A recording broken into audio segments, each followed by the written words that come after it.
Voilà, bonjour à toutes et à tous. Bienvenue donc à ce webinaire consacré à la data et à l'intelligence artificielle ainsi qu'au dispositif DIVA. Nous allons donc vous présenter ce dispositif donc régional cofinancé par la Commission européenne et en quoi ce dispositif vous permet donc d'être accompagné au mieux dans le cadre de vos projets data et DIA. Je me présente, donc je suis Jean-Guillaume Leroux, chef de projet industrie du futur et numérique chez Solutions Co, donc l'agence de développement économique de la région Pays de la Loire, qui travaille sur des questions d'attractivité du territoire, pour l'accompagnement aussi des entreprises du territoire et à l'implantation d'entreprises nationales et internationales. Solutions Co donc est chargée dans le cadre du dispositif DIVA de la communication et de la promotion. Et je suis avec Simon Boisserbe, donc conseiller innovation et numérique à Atlampol, donc Atlampol, la technopole de Nantes, qui accompagne les entreprises dans leurs projets d'innovation et dans leur développement. Projet d'innovation, donc que ce soit produit, service ou encore innovation organisationnelle, et qui a contribué au succès d'entreprises telles que Valneva, Ecobot ou encore Eurofins. Le contexte de ce webinaire, c'est la digitalisation des entreprises et qui est un enjeu de performance aujourd'hui essentiel. La data est au cœur de celle-ci et de nombreuses entreprises ont d'ores et déjà élaboré une stratégie en interne pour sécuriser leurs données et exploiter celles-ci. Aujourd'hui, on parle aussi beaucoup d'intelligence artificielle, donc c'est une technologie de rupture qui a un impact non seulement sur les organisations, mais aussi sur nos modes de vie. De nombreuses entreprises s'intéressent aujourd'hui à l'intelligence artificielle, car cette technologie présente de nombreuses opportunités, notamment pour gagner en performance. Donc c'est dans ce contexte de boom de l'intelligence artificielle que DIVA a été mis en place afin de sensibiliser, d'accompagner sur le plan technique et financier les entreprises ligériennes dans leur montée en compétences sur la data et sur l'IA. Et donc ce matin, nous allons vous proposer vous présenter l'offre de service DIVA et vous expliquer comment ce dispositif peut vous être très très utile dans le déploiement et le financement de vos projets. La séquence donc va se dérouler en deux temps. Donc Simon nous présentera le dispositif DIVA donc sur les aspects accompagnement technique et financier. Si vous avez des questions, on y répondra en seconde partie de séquence et je vous invite à les poser via la fonction question qui se situe en bas à droite de l'écran et vous pouvez les poser au fur et à mesure. On y reviendra après la présentation de Simon. Voilà, Simon, je te laisse la parole. Merci Jean-Guillaume, merci beaucoup pour cette introduction. Donc, je m'appelle Simon, je travaille à Atlampol, ça Jean-Guillaume vous l'a dit, et donc je suis le coordinateur du dispositif DIVA, qui est un dispositif donc qui a été lancé au début de l'année, en janvier, et qui est à destination donc des professionnels des Pays de la Loire qui souhaitent gagner en efficacité, en compétitivité grâce à l'utilisation de leurs données. Et ce dispositif DIVA regroupe 13 structures sur le territoire, Technopole, CCI, pôle de compétitivité, acteurs académiques également, Solutions Eco, qui en fait ont mis tous des moyens en commun pour accompagner les entreprises en créant un nouveau dispositif d'accompagnement qui est focalisé sur le numérique et plus particulièrement donc la donnée, l'utilisation de la donnée et également, mais c'est pas un objectif en soi, l'intégration, l'utilisation de technologies liées à l'intelligence artificielle. Alors, avant de vous présenter plus en détail le dispositif, je vais revenir un peu sur quelques éléments de contexte autour de la data et également quelques cas d'usage qui peuvent être accompagnés par DIVA et des problématiques que rencontrent les entreprises. Alors, sur la data, on en entend beaucoup parler aujourd'hui. Certains sont experts de la data, d'autres se posent pas mal de questions. En tout cas, c'est un élément assez clé pour l'entreprise. On parle en général, souvent d'or noir des entreprises. En tout cas, 95% des entreprises utilisent des solutions numériques de gestion, ce qui génère une énorme quantité de données euh, qui sont pas forcément toujours exploitées de façon experte pour le coup. D'un autre côté, on a de plus en plus eh bien d'attaques cyber avec des ransomware, des phishing, ce qui peut faire effectivement assez peur. Euh, et puis, si on va jusqu'au bout, en fait, eh bien, enfin, certaines entreprises n'arrivent pas justement à se relever de ces attaques. Donc, beaucoup de données, de l'économie générée autour de la donnée et en fait de la convoitise qui se crée également euh, autour de ces datas qui peuvent pousser en fait des personnes malveillantes à réaliser des attaques. Alors, la data, en fait, elle va être de plusieurs sortes, en fait, hein. Ça peut être de la donnée, effectivement, numérique, hein, liée à des factures, liée, en fait, à des documents texte, mais ça peut être aussi de la vidéo, ça peut être aussi des photos, ça peut être aussi donc dans les photos et dans le domaine de la santé par exemple des résultats d'imagerie, mais aussi des données médicales, ça peut être des statistiques sur des clients, voilà donc c'est très large. Euh, et l'entreprise, elle doit donc faire aujourd'hui face à deux grands enjeux. Là, le premier, sécuriser cette donnée euh, pour conserver en fait et avoir une activité pérenne. Et puis de l'autre côté, bah, l'exploiter si possible de façon assez experte et utiliser cette data pour créer de la valeur et non pas juste pour des raisons, je dirais, de pilotage assez basiques ou de l'entreprise ou bien pour des raisons légales, mais essayer d'aller un petit peu plus loin pour créer de la valeur. Et l'entreprise aujourd'hui, ben, en général, elle se pose aujourd'hui ces questions. Bah, comment je fais pour sécuriser en fait toutes mes données, mon système d'information? Et puis aujourd'hui, on me parle en fait d'or noir, on me parle d'effets de levier autour de la data, mais je ne comprends pas bien de quoi quelle est cette finalité et comment je peux engager cette démarche. Euh, la data aujourd'hui, en fait, telle qu'on l'a aujourd'hui, on la perçoit dans les entreprises en termes de gains, euh, ça va être en général autour de ces familles donc qui s'affichent tout ce qui va être performance productivité, améliorer en fait euh, bah, l'efficacité de ma production. Ça peut être par la gestion des stocks, ça peut être également par l'ordonnancement plus efficace en fait de mes lignes de production ou la gestion de mon personnel, donc les RH.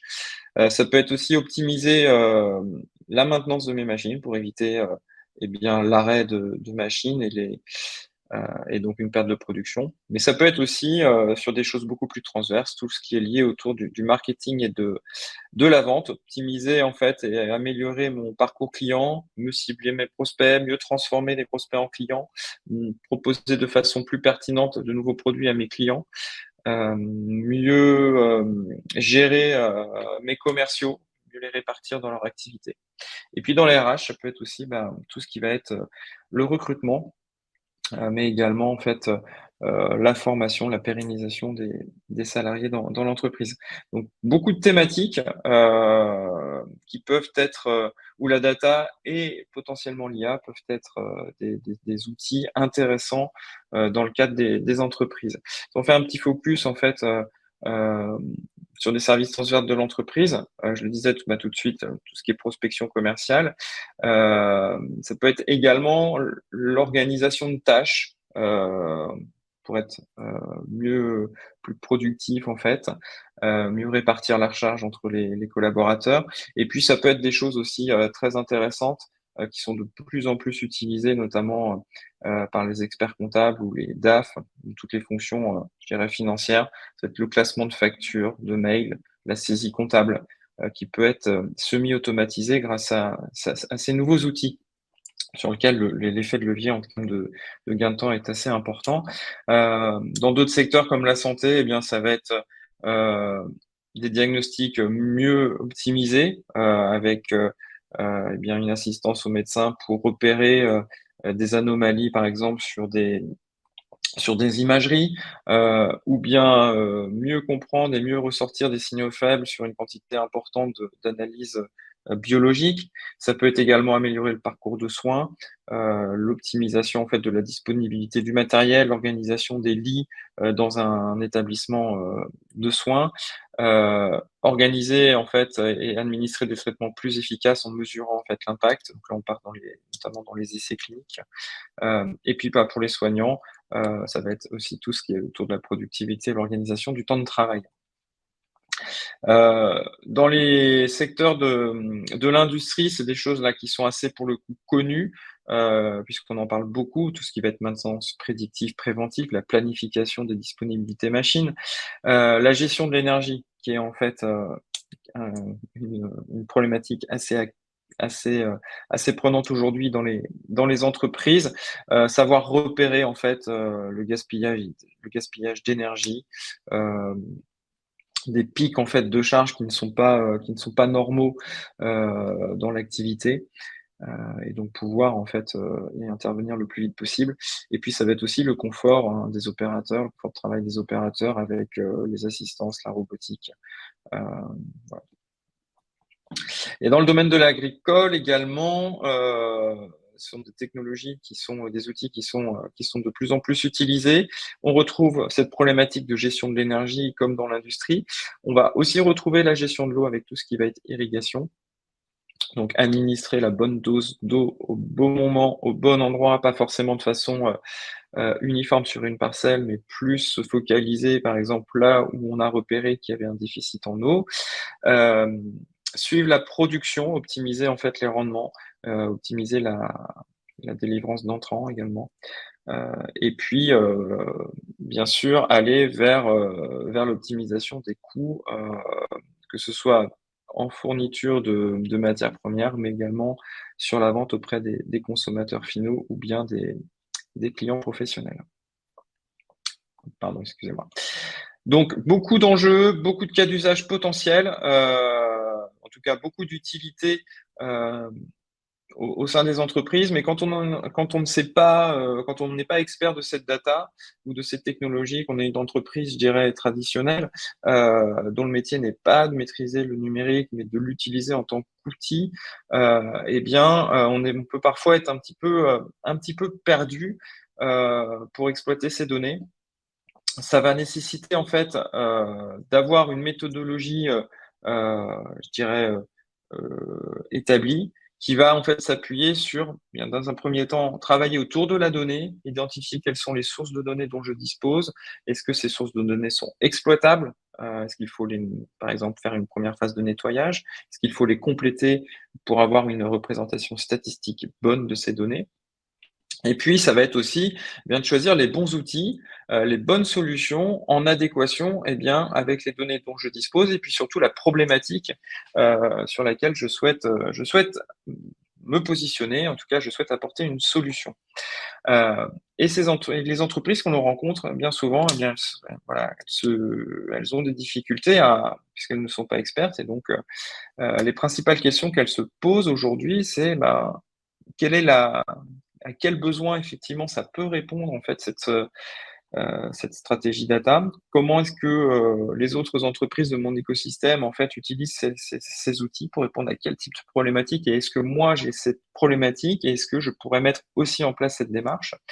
Comment je vais faire pour choisir la solution? Je suis pas expert, donc j'ai beaucoup de prestataires ou de solutionneurs qui viennent me voir. Je reçois des mails, des invitations et voilà, je suis un petit peu perdu. Et à qui faire confiance? Ça peut être une question de maturité en termes de connaissances. Moi, je suis pas data scientist, je suis pas informaticien, je suis chef d'entreprise et voilà, je comprends pas, j'ai pas le même langage et je sais pas si c'est fait pour moi. Ça peut être aussi des freins psychologiques, on en entend beaucoup aujourd'hui hein, sur l'humain va être remplacé par la machine. Est-ce que moi j'ai envie que d'intégrer ce type en fait de solution? Quel peut être l'impact au sein de mon entreprise et de mes salariés en termes d'acceptabilité.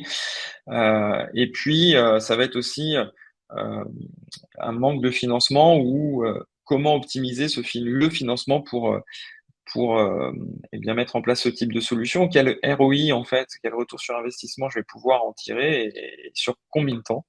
Voilà toutes les questions auxquelles aujourd'hui, on fait face, auxquelles, on doit répondre au travers, du dispositif Diva. Et la bonne nouvelle, c'est que, bah, que les entreprises, en fait, elles sont pas toutes seules. Il y a toute une offre de services qui se met en place, que ce soit le DIH Diva, ou bien, une offre de services qu'on peut avoir également au sein des structures de l'écosystème régional.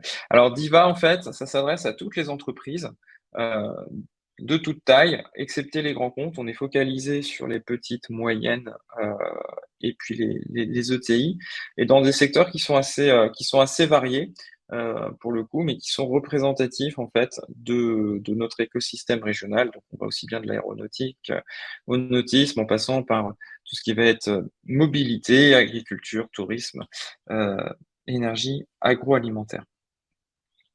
Et notre positionnement au sein de Diva, en termes d'accompagnement à la numérisation, digitalisation des entreprises, eh bien, on va se situer, en fait, si on représente, le différents niveaux de maturité en 4 parties, qui sont schématisées sur cette fusée. Diva va se focaliser, en fait, sur les niveaux 3 et 4. Les niveaux 1 et 2 sont des niveaux, en fait, de digitalisation, on va dire, heu, 1er pas. C'est-à-dire que le niveau 1, une entreprise va être plus dans l'utilisation d'outils type, Excel ou 1 base de données. Elle va collecter de la data, mais elle va vite, en fait, faire face à des problématiques de partage d'informations entre les collaborateurs, de mise à jour de l'information, et donc elle va passer probablement au niveau 2, où là, en fait, l'entreprise va s'outiller de logiciels, métiers, de logiciels experts, donc des ERP, des CRM, des CMS, enfin voilà, toutes les solutions en fonction, en fait, de l'activité de l'entreprise, qui vont permettre, eh bien, de gérer cette data et de la partager. Et puis après, on va passer au niveau 3-4, et c'est là où nous, en fait, on est, susceptibles d'intervenir auprès des entreprises. On a des outils métiers, on a de la donnée, et on veut aller un peu l'entreprise souhaite aller un peu plus loin dans l'exploitation de sa donnée. Si je prends l'exemple du CRM, eh bien, c'est pas juste mettre de l'information client pour de la traçabilité et du partage, ça va être d'utiliser cette data de façon plus intelligente pour, par exemple, eh bien, mieux connaître, mes clients, établir des personas autour de mes clients, et ensuite, eh bien, utiliser ces données de persona, de mes clients pour, les comparer avec des données que je peux retirer de prospects, savoir si ces prospects, je vais facilement les transformer en clients, savoir également adapter, eh bien, mes moyens de commercial sur des zones géographiques en fonction du potentiel de vente d'un territoire.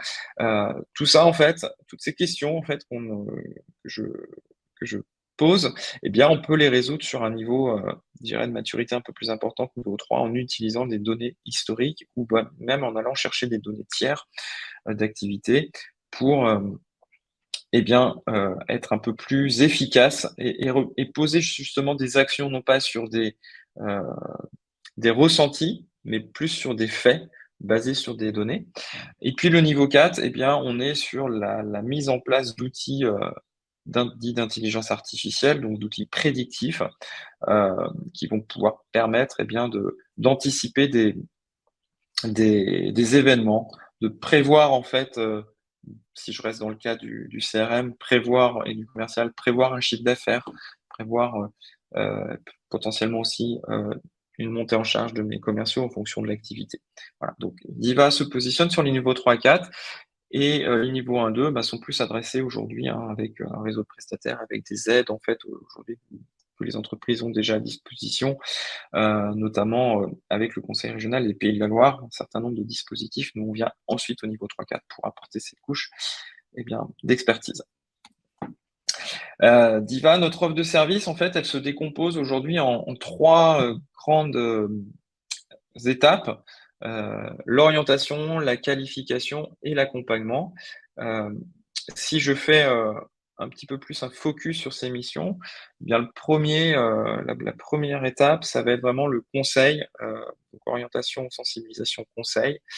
D'une part, sensibiliser, en fait, les entreprises et leur expliquer à quoi ça peut servir la donnée.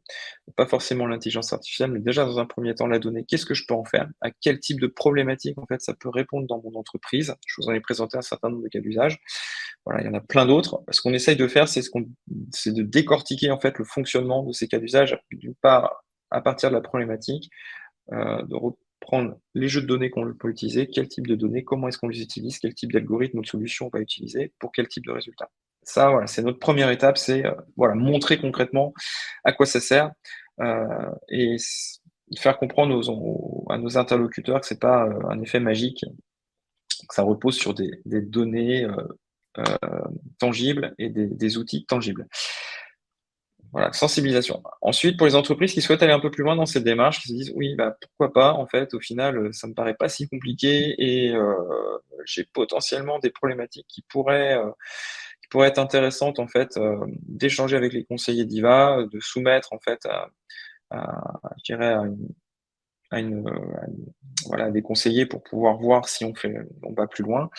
Nous, ce qu'on va proposer pour ces entreprises, bah, c'est un conseil, un diagnostic personnalisé qui va être destiné en fait à recueillir là où les problématiques, en définir le périmètre, avec nos interlocuteurs dans les entreprises et puis d'identifier eh bien tout un tas d'éléments, par exemple, d'un point de vue technique, quels sont les types de données dont l'entreprise dispose, comment est-ce que son système d'information est organisé, d'un point de vue RH, est-ce qu'elle a des compétences à disposition pour mener ce type de transformation, est-ce qu'elle a les moyens financiers également.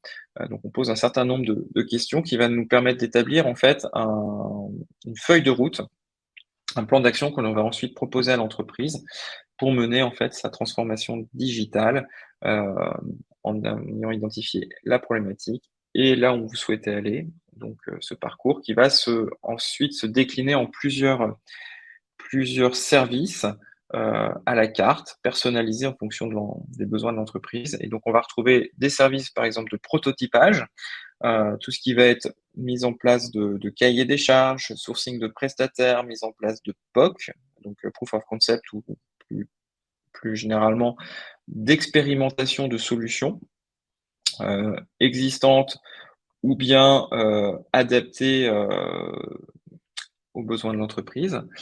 On va également proposer en fait pour les entreprises qui souhaitent aller plus vers une ouverture ou une réflexion sur les champs des possibles en termes de, de problématiques. On va pouvoir proposer des workshops euh, d'idéation autour du design de solutions à base d'IA. Euh, et puis, on va également travailler sur les aspects bonnes pratiques et développement éthique. J'y reviendrai un peu plus tard dans la présentation. Travailler également sur des offres de services liées au financement pour pouvoir financer en fait eh bien, ces démarches de digitalisation avec des diagnostics financiers, mise en place de parcours également de financement, identification de dispositifs d'aide, donc que ce soit des aides publiques ou des aides privées, donc dilutifs, non dilutifs, crédit d'impôt, et tous les dispositifs que l'on peut en fait aujourd'hui identifier. Beaucoup de dispositifs se mettent en place au sein du territoire, que ce soit, bon, j'en disais tout à l'heure quelques mots sur la région, mais également la BPI France qui met en place des dispositifs, l'Europe également, voilà, un certain nombre d'aides pour les entreprises. Notre rôle ici, dans le cadre de cet accompagnement de financement, c'est de faciliter l'accès à ces financements et que ce soit le plus transparent possible pour l'entreprise. Et puis également, ensuite, eh bien un axe de service sur la compétence, sur les compétences. Euh, Identifier si l'entreprise a besoin de recruter, l'aider en fait dans ces phases de sourcing et puis également de formation. Donc former les salariés qui sont déjà en poste sur ces nouveaux outils, former également sur l'acceptabilité en fait et le déploiement de ces outils dans l'entreprise pour maximiser l'utilisation. Et ces formations, eh bien, c'est soit sur des formations qui existent déjà et que l'on identifie avec l'entreprise, soit que l'on développe spécifiquement pour l'entreprise. On a également des formations qui viennent un peu en amont de la démarche, qui sont plus sur de l'acculturation et de la sensibilisation, mais en intra-entreprise, sur des formats qui peuvent aller de 1 à 3 jours pour un nombre de personnes qui peuvent être assez important dans l'entreprise. Là, ça s'adresse vraiment quand les entreprises se disent, oui, je veux vraiment prendre le virage de la digitalisation de la data et de l'IA, mais j'ai besoin d'embarquer mes collaborateurs en les sensibilisant dans un premier temps. Là, on s'adresse via des formations qui peuvent aller sur plusieurs jours. Et puis, un axe coopération. Ce dispositif DIVA, Jean-Guillaume le disait en introduction, est cofinancé par la Commission européenne. On est membre d'un réseau de à peu près 150 structures EDH comme DIVA au travers de l'Europe. Et un des objectifs au travers de ce réseau, eh bien, c'est de pouvoir donner accès aux entreprises à des technologies ou des services que l'on ne trouverait pas sur notre territoire et qui pourraient être disponibles dans d'autres territoires européens. Également, en fait, favoriser l'échange entre entreprises pour des opportunités soit de R&D, soit des opportunités de développement commercial. Donc voilà l'offre de service d'IVA. Elle est à la carte. Une entreprise n'a pas forcément besoin d'avoir accès à tous ces services que je viens d'énumérer. Et c'est là le conseiller d'IVA avec l'entreprise qui va eh bien, préconiser un certain nombre de services correspondant à la problématique qu'on aura identifiée. Sur le modèle économique, combien ça coûte tout ça pour une entreprise? Eh bien, je dirais que c'est assez variable déjà en fonction du nombre de services que l'on peut proposer à l'entreprise. Et c'est variable aussi dans la prise en charge financière. Tout ce qui va être orientation, sensibilisation, audit, diagnostic et proposition d'une feuille de route, donc plan d'action de transformation, le dispositif DIVA prend en charge à 100% le coût pour l'entreprise. Donc grâce notamment à nos cofinanceurs et le soutien de la région des Pays de la Loire. Et ensuite, une fois que l'entreprise aura eu son plan d'action, son plan de transformation, si elle souhaite un accompagnement pour le mettre en œuvre et faire appel aux services qu'on lui proposera, eh bien là, on établit des devis à l'entreprise. Et dans la majorité des cas, ce qu'on propose, c'est une prise en charge à 50% de la facture par le dispositif. Donc, en général, un reste à charge de 50% par l'entreprise. Je le disais tout à l'heure, on est membre d'un réseau de 150 hubs au niveau européen. On a une mission d'intérêt général. On est financé par notamment la Commission européenne.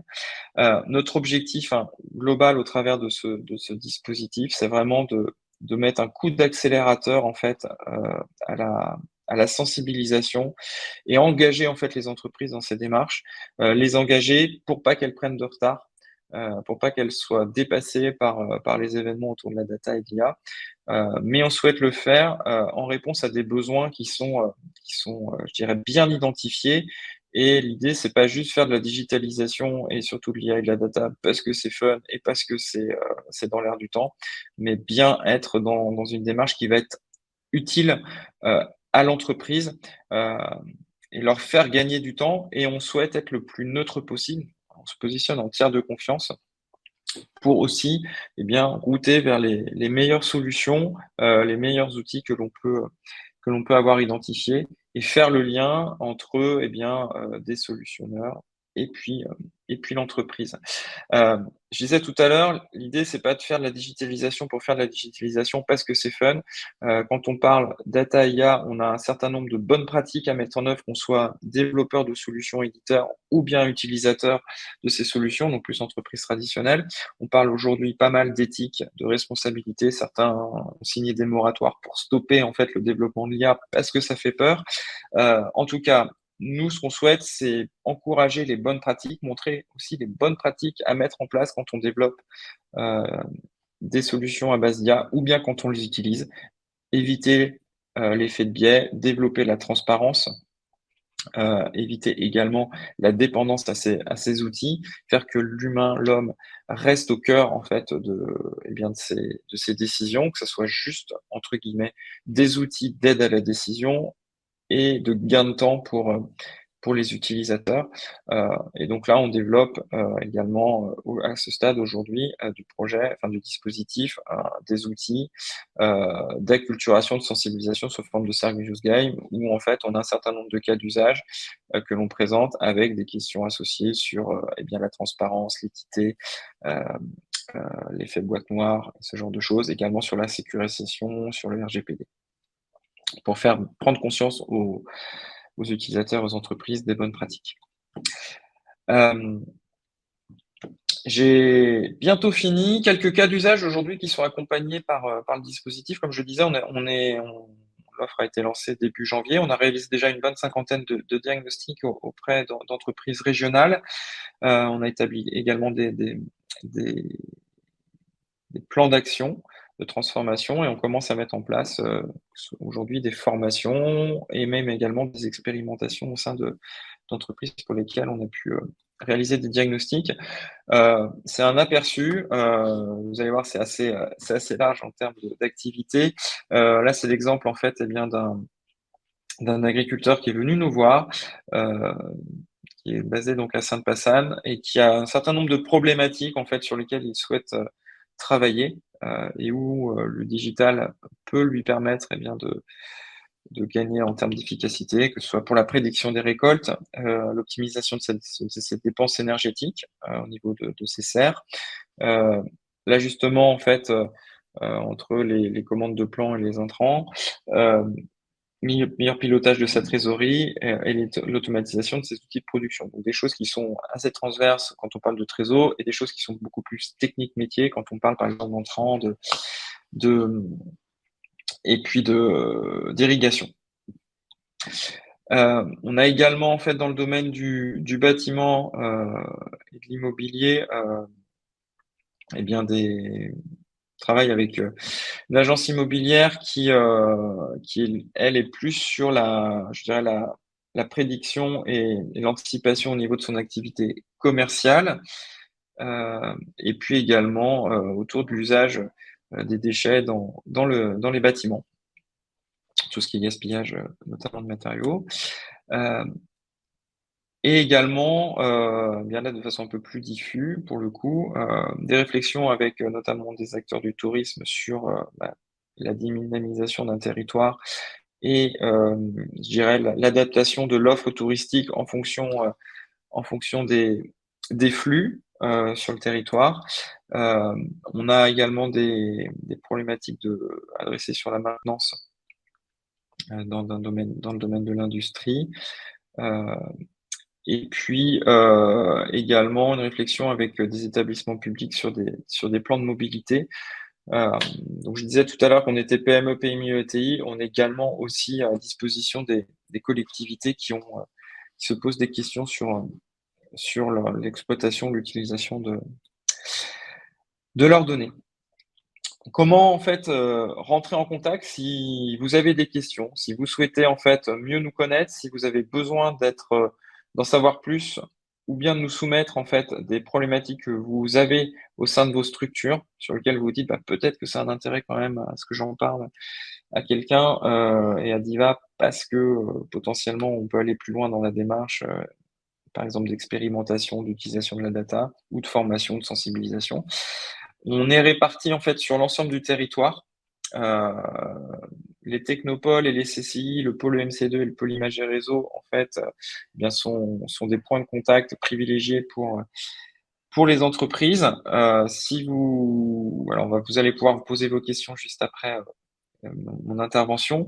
Mais si vous voulez qu'un conseiller vous recontacte, vous pouvez scanner ici le QR code. Ça va vous renvoyer en fait vers le site web du DHDIVA. Vous avez sur ce site web, si vous le souhaitez, un formulaire à votre disposition pour donner quelques mots sur votre problématique et nous, on vous rappelle quelques heures plus tard. Ou bien vous avez directement aussi les coordonnées des conseillers au sein des technopoles que vous pouvez appeler. Et on vous passera volontiers et on sera ravi d'échanger avec vous. Dans un premier temps, en format assez court pour vous expliquer la démarche et puis répondre à vos premières questions. Et puis par la suite, si on veut aller plus loin, eh bien, on engagera un diagnostic, un plan d'action et pourquoi pas, vous pourrez avoir accès aussi à toute l'offre de services d'IVA que je vous ai présentée tout à l'heure. Voilà pour la présentation. Merci à tous en tout cas pour votre écoute. Je vois qu'il y a 4 questions. Merci beaucoup Simon pour cette présentation claire et synthétique à la fois des enjeux et des opportunités de la data et de l'IA et de l'offre de services d'IVA. Juste peut-être une remarque avant de passer aux questions. Tu parlais d'EDIH. Pour les gens qui nous écoutent, EDIH, c'est l'acronyme de European Digital Innovation Hub, donc qui est ce réseau qu'évoquait Simon, donc de consortiums régionaux qu'on retrouve dans de nombreux pays européens et que la Commission européenne, pour lesquels la Commission européenne a voulu un fonctionnement en réseau. Voilà, juste préciser que ça montre bien la volonté de l'Europe donc de s'attaquer à la question de l'intelligence artificielle et de la data, de promouvoir aussi donc un cadre éthique via ces EDIH dont Diva. Et je suppose que certains ou certaines d'entre vous savent que d'un point de vue réglementaire, les choses évoluent aussi, puisque le projet de réglementation communautaire AI Act donc il y a déjà eu un consensus politique en fait au niveau du Parlement européen sur le contenu de ce règlement et que la prochaine étape sera donc le vote du texte qui est prévu le 14 juin prochain. Cette réglementation est très très importante puisqu'elle prévoit plusieurs choses. Elle va imposer déjà un contrôle humain donc pour les développeurs de solutions d'intelligence artificielle et solliciter les États pour que les États membres mettent en place en interne un organe de contrôle afin de s'assurer que les entreprises qui développent des solutions d'IA le fassent dans le respect des droits fondamentaux notamment. Certains usages seront également interdits, je pense à la reconnaissance faciale dans l'espace public par exemple, et il va y avoir une classification des intelligences artificielles en fonction d'un niveau de risque, c'est-à-dire risque faible, par exemple les objets connectés qu'on utilise dans la vie de tous les jours, alors risque moyen, un risque élevé ou haut risque, donc pour lequel une autorisation sera délivrée par ces organes nationaux de contrôle sera nécessaire, et puis le risque inacceptable, c'est-à-dire portant atteinte aux droits individuels et aux droits fondamentaux. Voilà, je voulais juste apporter cette précision. Nous allons prendre donc les différentes questions. Alors, pour information, vous aurez le replay du webinaire. Hein.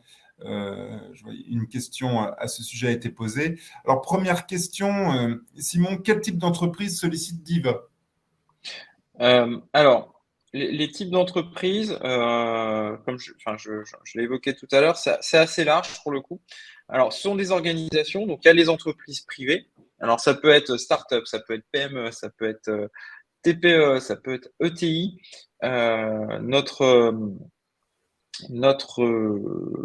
critères, ça va être implantation sur le territoire ligérien. Donc après, on n'a pas forcément de critères, je dirais, supplémentaires. L'idée, c'est que bien, il y ait déjà un intérêt, un besoin d'identifier. Et donc, on peut aider l'entreprise à identifier des besoins. Et puis après, les critères, ça va être notamment quand on engage en fait un parcours de financement, s'assurer que l'entreprise elle a suffisamment de moyens, que ce soit technique, humain et financier, pour mettre en place cette démarche-là. Si aujourd'hui, s'il n'y a pas suffisamment de moyens, eh bien on va regarder avec elle pour amplifier en fait ces moyens, mais on n'a pas forcément je dirais, de critères complémentaires. Il y avait aussi une autre question en parcourant rapidement. Est-ce que c'est ouvert aux startups en démarrage?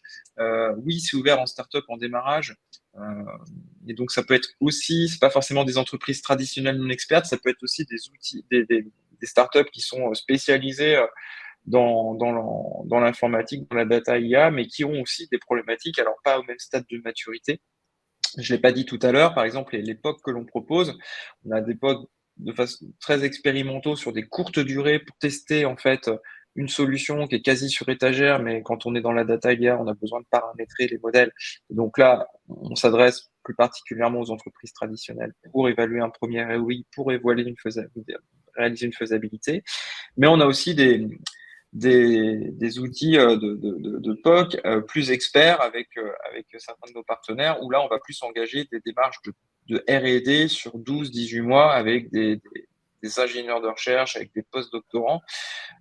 Voilà, on peut couvrir en fait ces différents champs. Donc, on s'adapte vraiment à la maturité de l'entreprise. Ce que nous n'allons pas faire en termes d'accompagnement, c'est par exemple aider à équiper un CRM ou un ERP au sein d'une entreprise. C'est pas notre Mhm. rôle. On pourra vous mettre en relation avec des prestataires pour le coup qui le font très bien. Nous, comme je disais tout à l'heure, on est au niveau de maturité supérieure. Justement, ça répond à la question, enfin, partiellement du moins à la question, distribuez-vous l'offre de service entièrement en interne ou avez-vous des prestataires? Alors, Euh, on est capable aujourd'hui de faire la majorité en fait des services que je vous ai présentés en interne. Notre étape en fait, notre prochaine étape là dans les prochaines semaines, c'est de travailler, de monter un réseau de prestataires sur lequel on va pouvoir s'appuyer et d'amplifier en fait les moyens dont on a à notre disposition euh, pour accompagner plus d'entreprises et sur des cas d'usage qui peuvent être vraiment beaucoup plus larges et faire donc appel à un réseau de prestataires voilà, qui sera qualifié. Voilà. Là, on y travaille actuellement. C'est la prochaine étape. Néanmoins, tout ce que je vous ai présenté sur l'offre de service est aujourd'hui accessible et opérationnel si vous souhaitez, si vous avez des besoins et si vous souhaitez qu'on regarde comment on peut y répondre. Merci pour cette réponse, Simon. Alors, une autre question.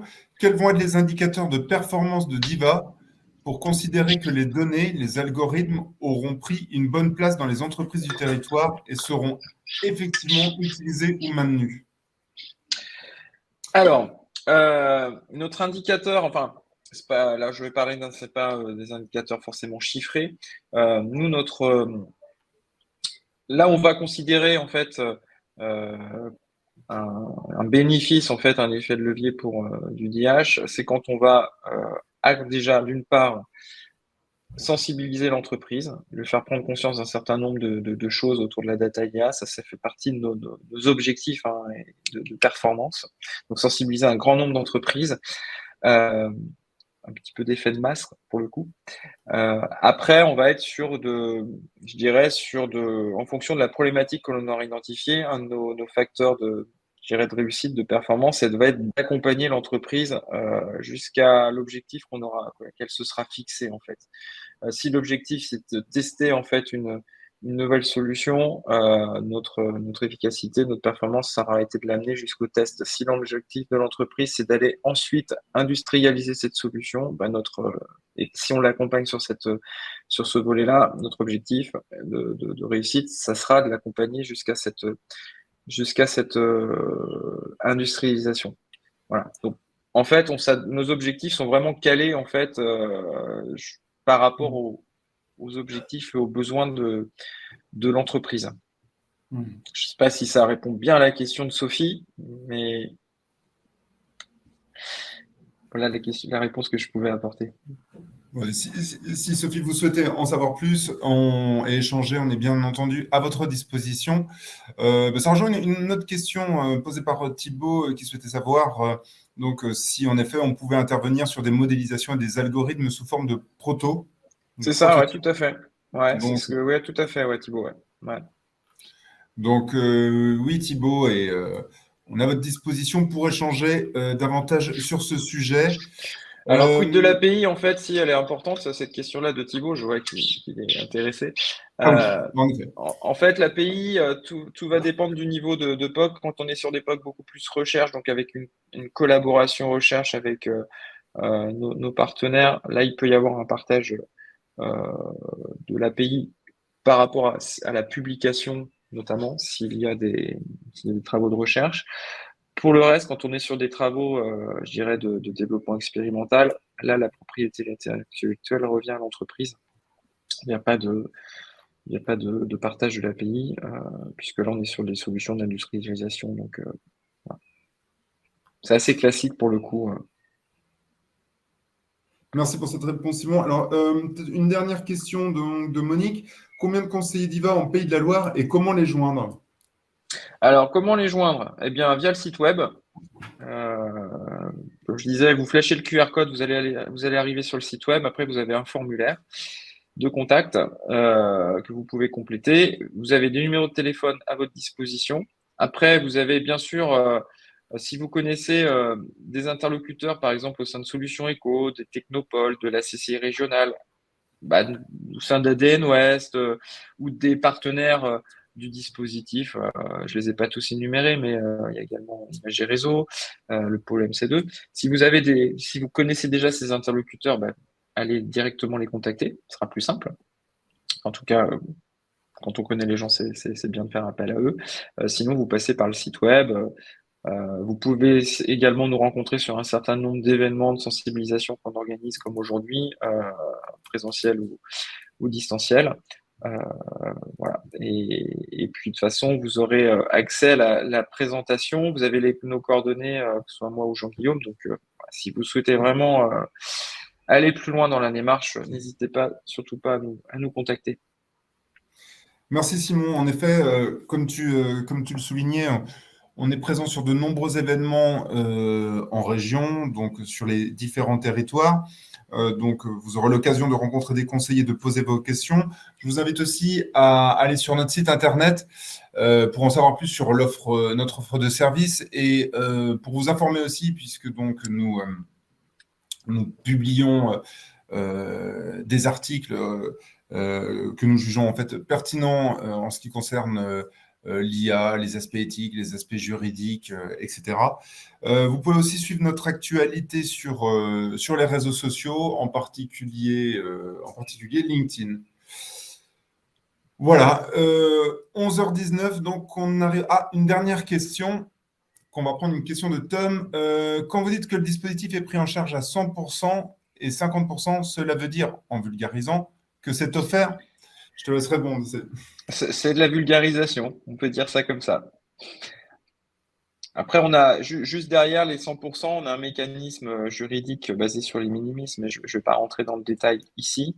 Là, c'est plutôt, on en parle quand on échange en direct avec les entreprises, mais si on vulgarise comme le propose Tom, le suggère Tom, effectivement, c'est offert gratuit sur toute la première phase et c'est 50%, voilà, payé par l'entreprise pour les autres, les autres outils de service. Ouais. De reste à charge pour l'entreprise. C'est ça.